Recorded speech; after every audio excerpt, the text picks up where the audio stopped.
इनकलाब जिंदाबाद जिंदाबाद जिंदाबाद आईएसएफ जिंदाबाद जिंदाबाद जिंदाबाद इंडियन सेकुलर फ्रंट जिंदाबाद जिंदाबाद जिंदाबाद इनकलाब जिंदाबाद जिंदाबाद जिंदाबाद भाईजान तुम्हें জানাই স্বাগতম স্বাগতম স্বাগতম ভাইজান তোমায় জানাই স্বাগতম রাজনীতিতে আজ আওয়াজ তোলো আইএসএফ জিন্দাবাদ जिंदाबाद जिंदाबाद রাজধানীতে আওয়াজ তোলো আইএসএফ জিন্দাবাদ जिंदाबाद जिंदाबाद এই 14 তলায় আওয়াজ তোলো আইএসএফ জিন্দাবাদ जिंदाबाद এই जिंदाबाद নবান্নতে আওয়াজ তোলো আইএসএফ জিন্দাবাদ जिंदाबाद जिंदाबाद পার্লামেন্টে গিয়ে এমন জনকে আমরা পাঠাবো সেখানে গিয়ে সেলফি বা টিকটক ভিডিও করবে না, মানুষের অধিকারের কথা বলবে।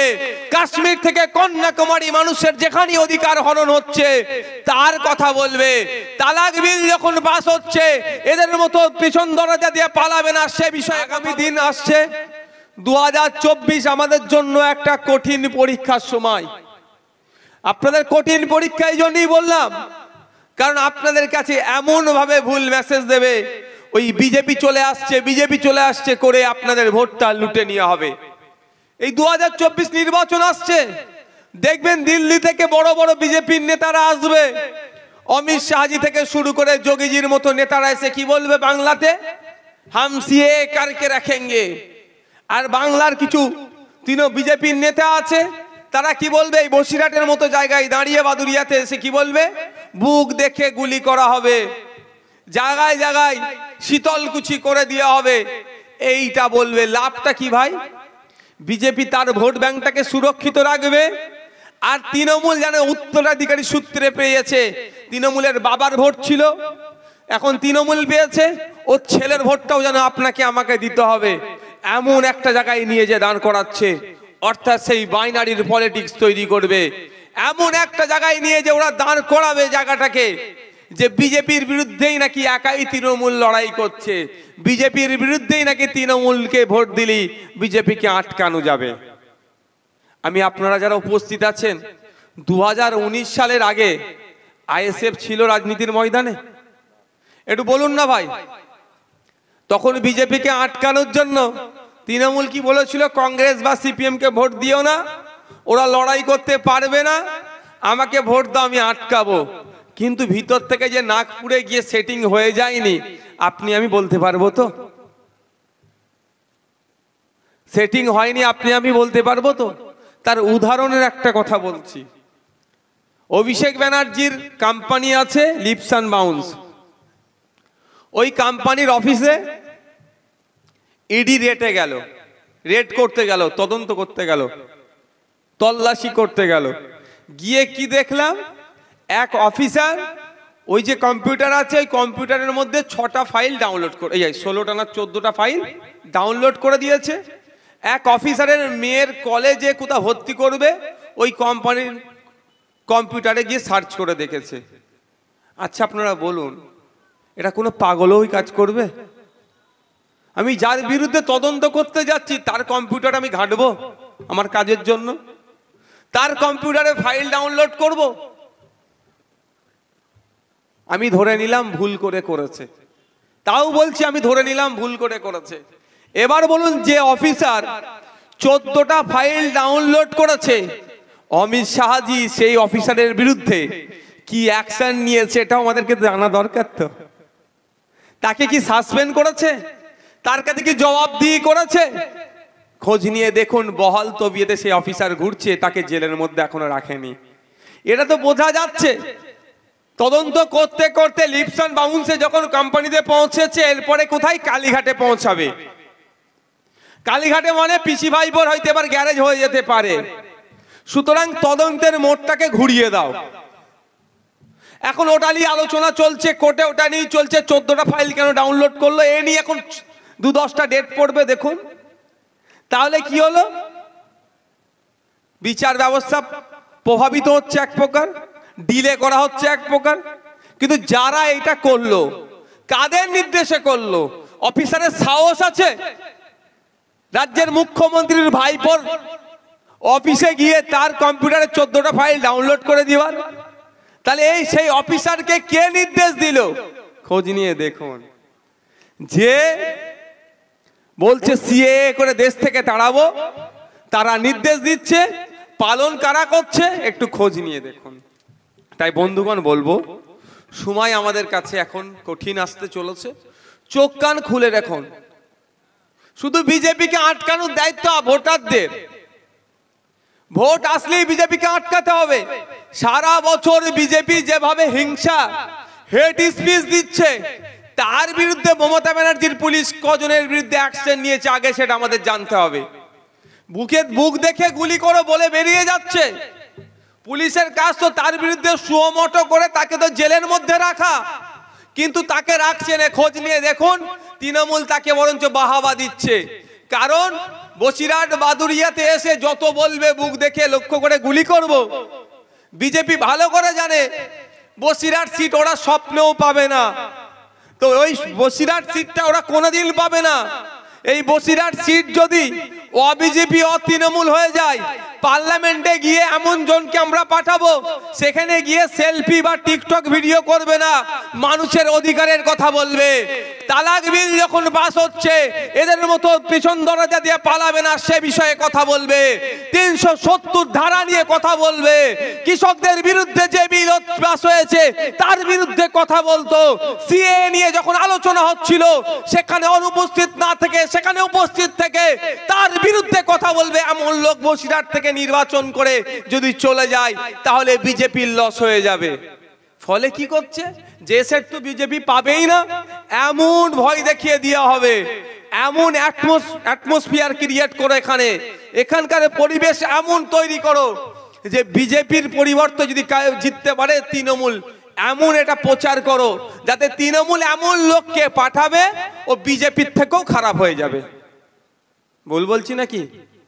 আপনাদের ভোটটা কি নিল, কি হিসাবে নিয়েছিল, আর কি বেরোলো এখন? কে কাকে বিয়ে করবে, কোন কাস্টে করবে, দেশের আইনে আছে, ওটা তো আমি বিতর্কে যাচ্ছি না। কে কোন কাস্টে বিয়ে করবে না করবে, কার কার ভালো লাগবে, কে কাকে ভালোবাসবে, কে কাকে করবে, সেটা তার নিজস্ব রাইটের মধ্যে পড়ে। আমি সেই বিষয়ে বিতর্কে যাব না। কিন্তু একটা জিনিস আমি বলে রাখবো, একটু খোঁজ নিয়ে দেখতে পারেন, বিয়ের ডেটটা কিন্তু ভোটের আগে ছিল। কি বলছি বুঝতে পেরেছেন? বিয়ের ডেটটা কিন্তু ভোটের আগে ছিল। তৃণমূলের কোন এক বড় নেতা বা নেত্রী ওকে বুঝিয়েছে, তুই বিয়ের আগে, ভোটের আগে যদি বিয়েটা করে নিস তাহলে হেরে যেতে পারিস, আগে ভোটটা পার কর তারপরে বিয়েটা করবি। মানে কেমন বোকা বানানো হচ্ছে বুঝতে পেরেছেন তো? আমার কাছে যতটুকু খবর আছে, তো ভোটটা নেওয়ার পরে বোকা বানাবে। যাক, সে কবে বিয়ে করবে তারও ব্যাপার, সেই নিয়ে আমি বিতর্কে যাচ্ছি না।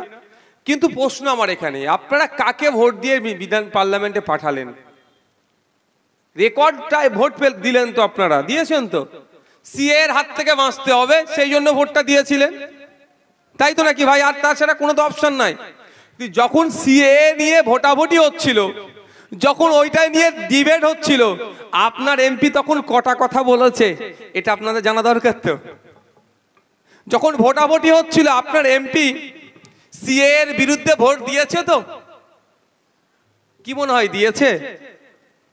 খোঁজ নিয়ে দেখুন, ভোটদান থেকে বিরত ছিল, অর্থাৎ বিজেপিকে বকলমে সহযোগিতা করেছে।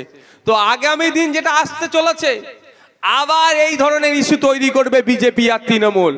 বিজেপি ভালো করে জানে স্বপ্নেও বসিরহাট সিট ওরা জিততে পারবে না। এখান থেকে যদি আইএসএফ এবারে বেরিয়ে যায়, আমরা তো এখানে প্রার্থী দেব। বিজেপি ভালো করে জানে এখানে বিজেপির কেউ জিততে পারবে না। আইএসএফ এখানে দাঁড়ালে আইএসএফ জিতে যাবে। দেখবেন আগামী নির্বাচনে ওই ধরনের ন্যারেটিভ তৈরি করবে তৃণমূল আর বিজেপি। তৃণমূল সব সময় চাইবে দিল্লির বিজেপি শক্তিশালী থাকুক, আর দিল্লির বিজেপি সব সময় চাইবে পশ্চিমবাংলার তৃণমূলও সুরক্ষিত থাকুক। তাই আমি আপনাদের বলবো, ওরা ন্যারেটিভ তৈরি করবে নাকি বিজেপিকে হারাতে তৃণমূল একাই পারবে? যদি সত্যিকারের অর্থে বিজেপিকে হারাতে তৃণমূল একাই পারত, তাহলে 3টে এমএলএ সিট থেকে 77টা সিটে বিজেপি পৌঁছাতো না। তৃণমূল চাইছে বিজেপি এখানে ঠিকঠাক থাকুক, কারণ বিজেপির ভয় দেখিয়ে একটা হেভি অংশের 30% যে ভোট আছে, 27 থেকে 30% ভোট নিজের কম পকেটের মধ্যে ভরে রাখতে পারবো। আর বিজেপি না থাকলে এই ভোটকে সিএ এর ভয় দেখিয়েও আটকে রাখতে পারবে না। সেই জন্য সুকৌশলে বিজেপি আর তৃণমূল আমাদেরকে বোকা বানাচ্ছে। তাই আমি আপনাদের কাছে অনুরোধ করব, 2021-এ বুঝতে পেরেছেন কি নাটক করেছিল আমাদের সাথে। 2021 নির্বাচন আসলো, সিএ এর কথা অনেক উঠলো, নির্বাচন শেষ, সিএ এর কথা সবাই ভুলে গেল। 2024 নির্বাচন আসছে, অমিত শাহজি 23-এর শেষের দিকে কলকাতায় এসে কি বললেন, হাম সিএ কারকে রাখেঙ্গে, মানে সিএ হবেই হবে। 2019 সালে ঠিক যেভাবে বলেছিল সিএ হবে, 2024-ও একইভাবে বলছে সিএ হবে। আমি একটা কথা আপনাদের বলে যাই, অমিত শাহজি কেন, প্রধানমন্ত্রীও সিএ করতে পারবে না।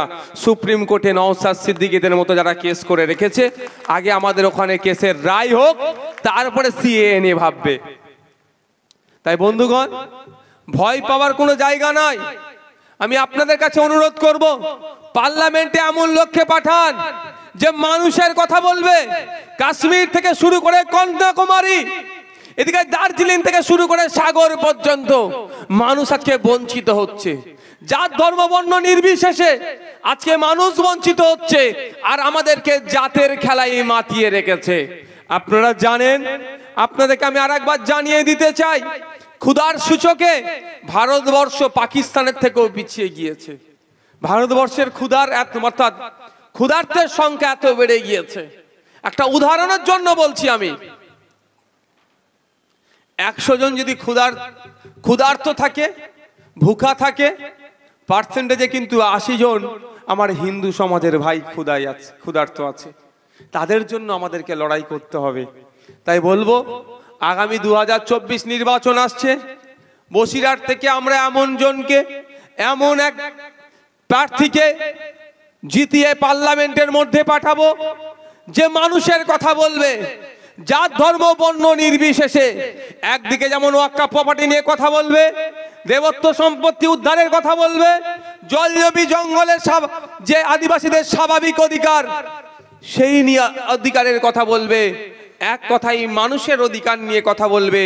তাকে আমরা আগামী 2024 নির্বাচনে আইএসএফের পক্ষ থেকে জিতিয়ে পার্লামেন্টের মধ্যে পাঠাবো। কি আশা করতে পারি তো নাকি ভাই? আশা করতে পারি তো?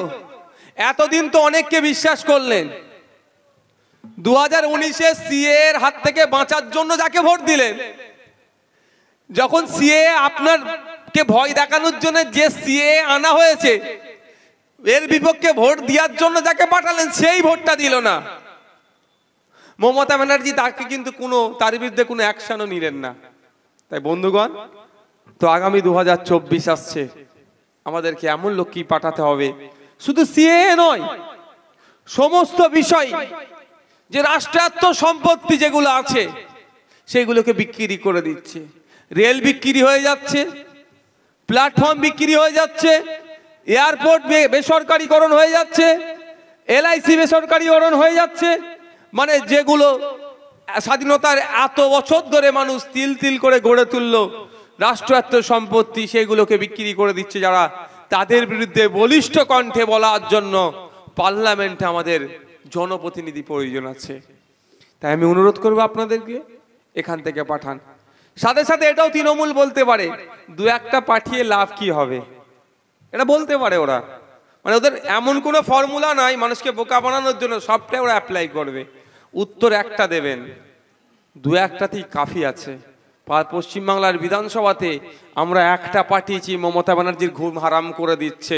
বসিরহাট থেকে যদি আমরা পার্লামেন্টে পাঠাতে পারি কাউকে, মোদিবাবু নিশ্চিতভাবে নিশ্চিন্তে আর ঘুমাতে পারবেন না।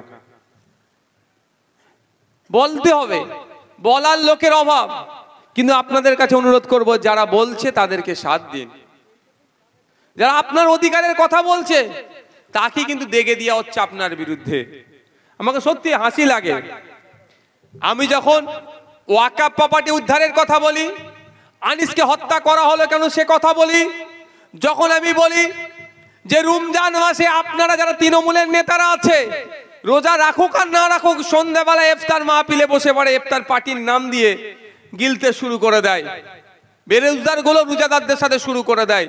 কিন্তু আমি বলি তখন এটাই, যে সারাদিন যিনি উপোসে ছিলেন, রোজায় ছিলেন, সন্ধ্যার সময় যেটা খাচ্ছে যে ফলটা, এমনি সময়ে ফলের থেকে দুগুণ তিনগুণ দাম বেড়ে যাচ্ছে।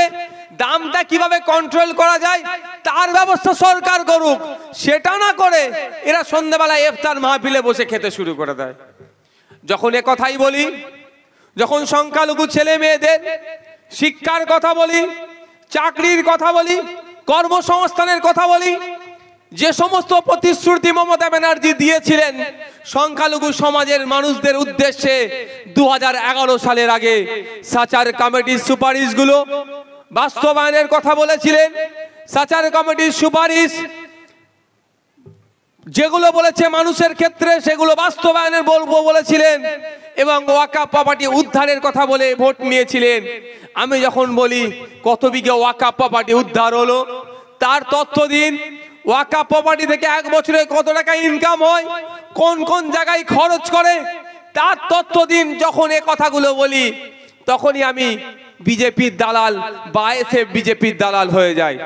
আমি যখন ছুটে চলে যাই চোপড়াতে, আদিবাসী মা বোন বাপ ভাইদের উপর অত্যাচার করেছিল তৃণমূলের দুষ্কৃতীরা, মাটি মাফিয়ারা যারা অত্যাচার করেছিল, তাদের পাশে যখন গিয়ে দাঁড়ায় এবং সাথে সাথে দেবত্ব সম্পত্তি যেটা হিন্দু সমাজের পূর্বপুরুষেরা ধর্মের নামে দেবদেবীর নামে যে সম্পত্তি উৎসর্গ করেছেন সেই সম্পত্তি হস্তান্তরযোগ্য নয়, যাকে আমরা দেবত্ব সম্পত্তি বলে জানি, সেই দেবত্ব সম্পত্তি যখন বেহাত হয়ে যাচ্ছে সেটা উদ্ধারের কথা যখন বলি, ফেক এসটি এসসি সার্টিফিকেট কেন ইস্যু হচ্ছে তাদের বিরুদ্ধে আইনত ব্যবস্থা গ্রহণ করতে হবে, এর যখন বিরোধিতা করি। গত বছরে আপনারা দেখেছিলেন টেট পরীক্ষার সময় আমার হিন্দু মাকে, হিন্দু বোনকে শাখাপালা খোলে পরীক্ষা কেন্দ্রে ঢুকতে বাধ্য করেছিল, এর বিরোধিতা যখনই আমি করছি, যখনই আমি ছুটে চলে যাচ্ছি বিদ্যুৎ মণ্ডলের বাড়িতে, যখনই আমি ছুটে চলে যাচ্ছি রোমা ওরায়ের বাড়িতে, তারা কেন অত্যাচারের শিকার হচ্ছে তখন আমাদেরকে আটকাতে পাচ্ছে না। আমাদের বিরুদ্ধে তখন সেই সমস্ত এলাকাতে গিয়ে বলছে নওশাদ সিদ্দিকী দাড়ি টুপিওয়ালা ছেলে, ও মুসলমানদের দল, ওর পাশে তোমরা থাকবে না। আমি যখন ওয়াকাফ প্রপার্টি উদ্ধারের কথা বলছি তখন হয়ে যাচ্ছি বিজেপির দালাল, আর যখন দেবত্ব সম্পত্তি উদ্ধারের কথা বলছি তখন হয়ে যাচ্ছি কি মুসলমানদের দল। যাব কোথায়, যাব কোথায় ভাই? বলা কি ছেড়ে দেবো ওদের জন্য? বলা ছেড়ে দেবো? বলা ছাড়ার কোনো জায়গা নাই। আপনারা জানেন 21শে জানুয়ারি আসলে 1 বছর পূর্ণ হবে। আমাদেরকে জেলে রেখেছিল, বিশ্বজিৎ দাকেও রেখেছিল, আমাদের উপরে যে মানসিক অত্যাচার করা হয়েছিল আপনারা শুনলে অবাক হয়ে যাবেন। কোনো সময় বলার আসলে বলবো, তবে কি খাইয়েছে দাইয়েছে খাওয়া দাওয়াতে আমার তো ঘ্যান ঘ্যানানি নাই। মানুষের অধিকারের লড়াই এসেছি, একবেলা খালি পেটে থাকলে হয় থেকে যাব কোনো ব্যাপার নয়, 1 মাস রোজাই থাকি আমরা, ও 1 মাস উপোস থাকলে আমাদের কোনো সমস্যা হবে না, ও আমাদেরকে না খাইয়ে রাখলে আমাদেরকে লড়াই থেকে পিছপা করতে পারবে না। কিন্তু আমাদেরকে কেন জেলে রেখেছে, কারণটা কি? আমাদেরকে জেলে রাখার কারণটাই হচ্ছে আমরা আপনাদেরকে আপনার অধিকার সম্পর্কে সচেতন করছি। ওই কাগে কান নিয়ে চলে গিয়েছে, কাগের দিকে না তাকিয়ে কানের দিকে হাত দেওয়ার কথা বলছে। এটাই মমতা ব্যানার্জি বা তৃণমূল কংগ্রেসের গোসা হয়ে যাচ্ছে। ওরা চায় দলিত, আদিবাসী, মুসলিম, মতুয়া, লোদা সবরজাতি যারা আছেন, যারা পিছিয়ে বর্গের আছেন, তারা হুজুর হুজুর করবে, ওই 500,000 টাকা দেবে মায়েদেরকে, ওটাই ওদের জন্য বড় পাওনা। কিন্তু আমাদের বক্তব্য হচ্ছে 500,000 নয়, আমার অধিকার আমাকে বুঝিয়ে দিতে হবে। মায়ের হাতে 500,000 দিচ্ছে, মায়ের সন্তানের যখন চিকিৎসার প্রয়োজন হচ্ছে তখন সরকারি জায়গায় চিকিৎসা পাচ্ছি না, আমরা কলকাতায় ছুটে যেতে হচ্ছে সরকারি চিকিৎসা কেন্দ্রে, সেখানে গিয়েও বেড পাচ্ছি না, হন্য হয়ে ঘুরতে হচ্ছে, বা না হলে আমাদেরকে বেসরকারি হসপিটালে গিয়ে চিকিৎসা পরিষেবা নিতে হচ্ছে। 10,000-12,000 টাকা খরচ হচ্ছে, 10,000-12,000 টাকা ট্রিটমেন্ট করতে লেগে যাচ্ছে একবারেই। এর বিরোধিতা যখন আমরা করছি তখন আমাদের উপর রাগ হয়ে যাচ্ছে। এখানে যারা উপস্থিত আছেন